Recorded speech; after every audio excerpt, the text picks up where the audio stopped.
What would my Premier League team of the season look like if it had no players from the top 6 teams? Let's talk about that. Hey everyone, it is Finn here, that is FYNN, and I hope you guys are all doing super well. Now the Premier League season is finally over. Now of course I cannot speak for absolutely everybody, but I think I speak for absolutely everybody when I say this Premier League season has been a bit more unpredictable and a bit weirder than we all thought it would end up being. So in today's episode, I will give some appreciation to the underdogs, the most underrated players in the Premier League. And how will I do this? I will be looking at the best player in each position in the Premier League that does not play for a top 6 team. So there will be no players in the squad from either of the Manchester teams, Liverpool, Leicester, Chelsea or Spurs. Don't worry Arsenal, you're still in there. And before we get into it, I know I said in the beginning of all my videos guys, but if you do enjoy my content, and only if you enjoy my content, please do consider subscribing to this channel. It means a lot to me and I would really like to hit 1,000 subscribers before the end of the year, and of course I appreciate all the support that has got me to this point, so please do consider that and enjoy the video.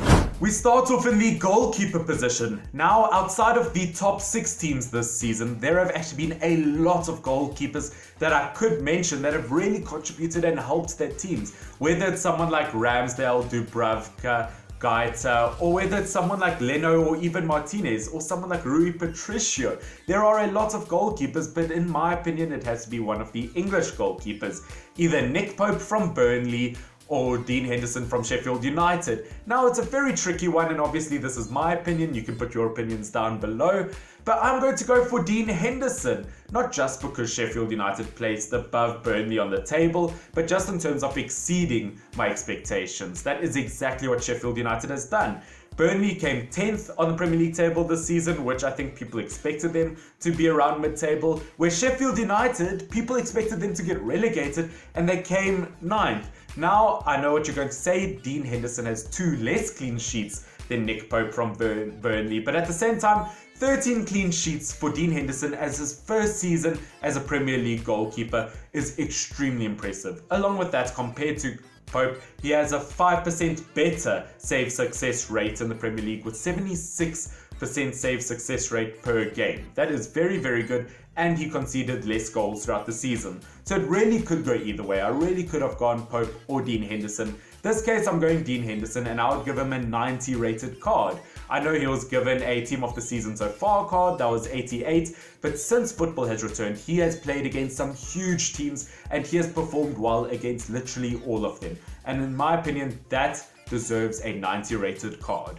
Moving on to the defense, the first position we will be looking at is the left back position. Now, outside of the top 6 teams, there is only one player that comes to mind that I definitely have to put into the squad. When it comes to left back, I have to put the likes of Digne from Everton in this list. Now, unfortunately, at the end of the day, Everton did not have a very good season. I mean, they came 12th this season, they fired their manager, half their team was injured, compared to last season when they did so well and almost ended up in a Europa League place. But you know what? One of the better performing players this season has to be Digne. I mean, in my opinion, he has improved so much defensively. I think his defensive work rate this season was so much better than last season.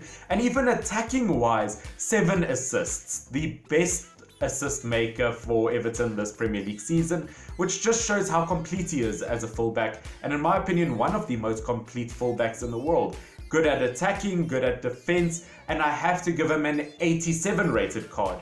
Now I know last season he got an 88 rated card, but I feel like Everton's overall performance this season has let him down a tiny bit. The first centre back I have for you guys is, in my opinion, one of the most underrated players in the Premier League, and it is going to be Burnley's Tarkowski. Now I know what you're thinking, Burnley fans, finally he has done something good for us. I am sorry I couldn't put Pope in the team, but I have made it up hopefully by putting Tarkowski in this list, who by the way had a monster season as a centre back. 15 clean sheets, 200 clearances, 66 tackles and 105 accurate long balls. That is a very good season as a centre-back, and I'm not going to claim that he's better because I will get attacked, but statistically defensive-wise, if you compare him to the likes of Virgil van Dijk this season, he was actually better defensively in my opinion. So I'm in danger! But you know what, also statistically, I do think more people should talk about Tarkowski, because 3 seasons ago, in the 2016-17 season, everyone was talking about how good Michael Keane did for Burnley, when in fact Tarkowski even did better this season compared to him. I think it's just Burnley's overall placement on the table in comparison, but I do think Tarkowski deserves more people talking about him. I have to give him at least an 88 rated card, if not an 89. He has been an absolute beast, and him with Nick Pope behind him in the goalkeeper position is absolutely unstoppable for Burnley. Now, in terms of my second goalkeeper, I did have to go search everywhere online. I asked people on Reddit, on Facebook, and I got quite a few suggestions. First of all, I did get Diop from the likes of West Ham, who, in my opinion, I'm not sure he had that great a season. I had Bolly from Wolves, who, in my opinion, I don't know if I want to put him in because he only had 22 Prem appearances. I can't put either of the Everton centre-backs because although Michael Keane did have a good purple patch this season, at the end of the day it wasn't a good season overall. So you know what, I have to put another Sheffield United player there in the likes of Egan as a centre-back. Not the best centre-back overall this season, obviously. I would only give him an 86 rated team of the season card, but you know what, 12 clean sheets and 30 goals conceded throughout the entire season. That was not bad, and you know what, at the end of the day you have to put a Sheffield United defender in here because defensively they were one of the best teams in the Premier League this season. We get to the last defender of this list, and it is actually going to be the highest scoring Irishman in the Premier League this season, in the likes of Doherty from Wolves. Now, once again, just like Digne, I find Doherty a very complete player overall. 4 goals, 3 assists, 0 errors leading to goals, and 12 clean sheets. That is an incredible season and very much on par what he got last season. I think last season maybe he did slightly better, but in terms of a team of the season card, I feel like if I give Digne an 87, Doherty deserves at least an 87 as well. We now get into the midfield positions, and the first midfielder I will talk about is in the right midfield / right wing position, and I know lots of people would like me to talk about McNeil from Burnley there, but in my 100% opinion it has to be Adama Traore for me, purely because 9 assists and 4 goals is really good, and he has been an absolute beast for Wolves. Now I know 4 goals is not incredible for a winger, especially if you compare him to Sterling, Mane, Salah, wingers like that. But you know what, he has really been a big game player this season and has won Wolves some massive points, and that is why I've put him there with an 89 rated card, his actual team of the season rating, because he is a big game player. I feel like he does deserve it, but if he does want a 90 rated card, he does have to improve when it comes to his goals.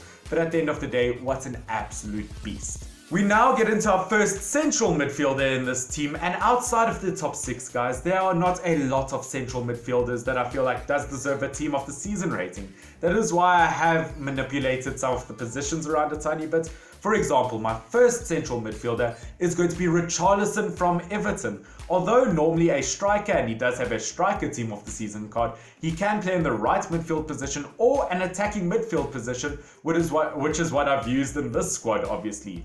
13 goals in the Premier League this season for Richarlison, same as last season. He has had an incredible season overall. He has, in my opinion, been their best player since football has returned, and his team play overall compared to last season has really improved. I've only given him a 91 rated card in the midfield because, I mean, look, his actual team of the season card was a 93 rated, but I feel like I have to downgrade it to 91 purely because 13 goals for him, I don't think he deserves the same rating as Danny Ings. The second central midfielder I have for you guys is going to be another attacking midfielder, although can also play in the wing, and it is going to be Aston Villa's Jack Grealish. Now, Jack Grealish does have a 92 winger team of the season card, but I will give him a 90 rated attacking midfielder card. He did start as an attacking midfielder in the beginning of the season and actually deserves a lot of credit at Aston Villa for what he's done this season.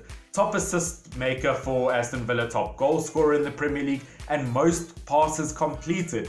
8 goals and 6 assists. He has had an incredible season, as I have said, but I will drop it down to a 90 rated card just because I feel like there have definitely been moments where he hasn't shone the way he should have been shining. I think since football has returned, I haven't been that impressed with him, but I think still deserves a 90 rated card.